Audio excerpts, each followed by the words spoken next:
আপনি এই সামান্য এসআইআর শুরু হয়েছে তার জন্য আপনি খাবার ছেড়ে দিয়েছেন। আপনাকে কয়েকটা হাদিস শুনে তাহলে আপনার মনটা একটু শান্ত হবে।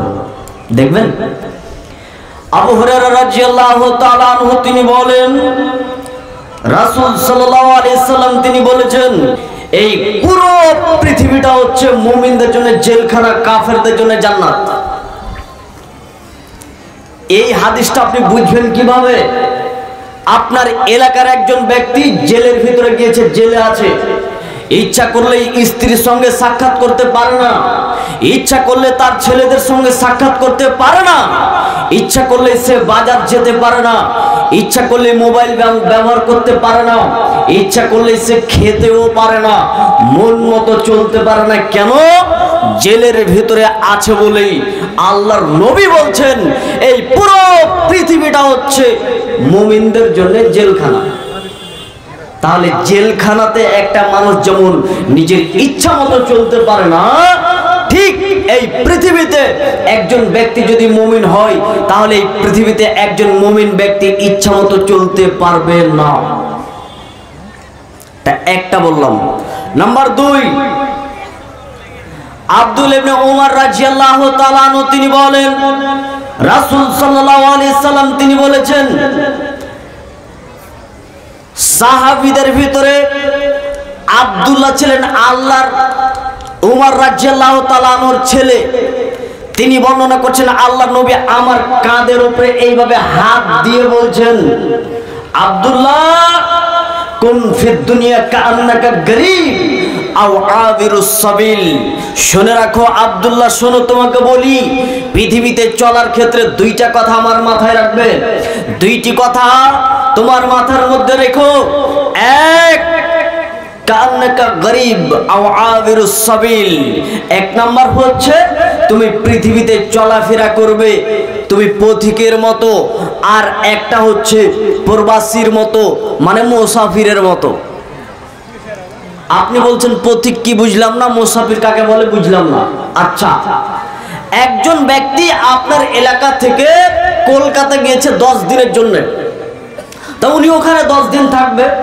তা 10 দিনের জন্য একটা ব্যাগ নিয়েছে, ব্যাগে একটা লুঙ্গি নিয়েছে, একটা শার্ট নিয়েছে, একটা আপনার গামছা নিয়েছে, কিছুগুলো সামথিং ওষুধ নিয়েছে, একটা পানির বোতল নিয়েছে, দিয়ে একটা মোটামুটি এই 5-6 কিলো ওজনের একটা ব্যাগ হয়েছে।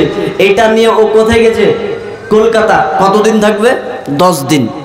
আচ্ছা বলুন তো, ও কি ওখানে সব দিনের জন্য, চিরদিনের জন্য সেখানে থাকার জন্য গিয়েছে কি? মাত্র 10 দিনের জন্য সে গিয়েছে, তার জন্য সামথিং কিছুগুলি ব্যাগে নিয়ে সেখানে গিয়েছে। সফর শেষ, আবার সে ফিরে চলে আসবে। আল্লাহ নবী বলেন, শোনো এই পুরো পৃথিবীটা হচ্ছে সেই মতো, তোমরা পৃথিবীতে বসবাস করবে ওই মুসাফিরের মতো, তোমরা পৃথিবীতে বসবাস করবে মুসাফিরের মতো। শুনে রাখো এই দুনিয়া নামের জগতের পরবর্তী জগৎ যেটা রয়েছে সেটি হচ্ছে পরকাল জগৎ, আখিরাতের জগৎ। এই জগতে যেতে গেলে প্রত্যেকটি প্রাণীকে মৃত্যুর স্বাদ গ্রহণ করতে হবে।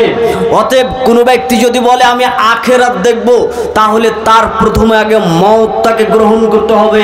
তো শুনে রাখো তোমরা পৃথিবীতে কেউ থাকবে না, কেউ এসেছো 60 বছরের জন্য, কেউ এসেছো 70 বছরের জন্য, কেউ আবার 20 বছরের জন্য, কেউ আবার 10 দিনেরও জন্য।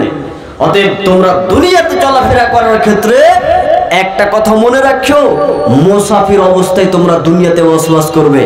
আর একটা হচ্ছে পথিকের মতো। পথিকের মতো, পথিক মানে আপনি কলকাতা যাবেন, তা ট্রেন ধরবেন কোথায়? হরিশ্চন্দ্রপুরে। হরিশ্চন্দ্রপুরে ট্রেনটা দাঁড়াবে, তো সেখানে প্যাসেঞ্জার ওইখানে একটু বসবে, ট্রেনের অপেক্ষা করবে, তার জন্য ওখানে বেশ কিছুগুলি চেয়ারকে সাজানো হয়েছে এবং উপরে একটা ছাদ দেওয়া হয়েছে যাতে করে বৃষ্টি এবং রোদ যেন আমার যাত্রীদেরকে যেন না লাগে। ট্রেন যখনই আসবে তখন আপনি গাড়িতে চড়ে গন্তব্য স্থানে আপনি চলে যাবেন, যেতে শুরু করবেন। তাহলে আপনি এতক্ষণ পর্যন্ত প্ল্যাটফর্মে বসেছিলেন কিসের অপেক্ষায়? ট্রেনের অপেক্ষায়। ট্রেন আসলো, আপনি উঠে আবার চলে গেলেন। আল্লাহ নবী বলেন, শোনো ওই প্ল্যাটফর্মে যে বসেছিলে ঠিক এই রকম তোমরা দুনিয়াতে চলাফেরা করার ক্ষেত্রে দুনিয়াতে তোমরা এইভাবে চলো, তোমার জন্য মওতের গাড়ি কখন না তোমার বাড়ির দরজায় চলে আসে। কাজেই তোমরা সবাই পথচারের মতো, পথিকের মতো সব বসবাস করো, সব সময় মনে রাখবা কখন তোমার মওত চলে আসবে। এবার আপনি বলুন, এসআইআর নিয়ে চিন্তিত হবেন এরপরেও? একজন মুমিন এসআইআর হোক, এনআরসি হোক, ফাঁসি হোক, সুলি হোক, পৃথিবীর যা কোনো সমস্যা হোক না কেন, এই মুমিন কোনো মতেই সেটিকে সে নিজের ব্যাপারে সে কোনো মতেই সেই ব্যাপারে চিন্তিত হয়ে সে নিজেকে হার্ট ফেল করতে পারে না। আবু হুরায়রা রাদিয়াল্লাহু তাআলা আনহু তিনি বলেন, রাসূল সাল্লাল্লাহু আলাইহি সাল্লাম তিনি বলেছেন, মান ইউরিদিল্লাহু বিহি খাইরান ইউসিব মিনহু। আল্লাহ যার ভালো চায় তাকে বিভিন্ন বিপদ দেয়, আল্লাহ যার ভালো চায় তাকে বিভিন্ন অসুখ দেয়, আল্লাহ যার ভালো চায় তাকে বিভিন্ন মুসিবতে ফেলে রাখে। এবার আপনি চিন্তিত এরপরও হবেন?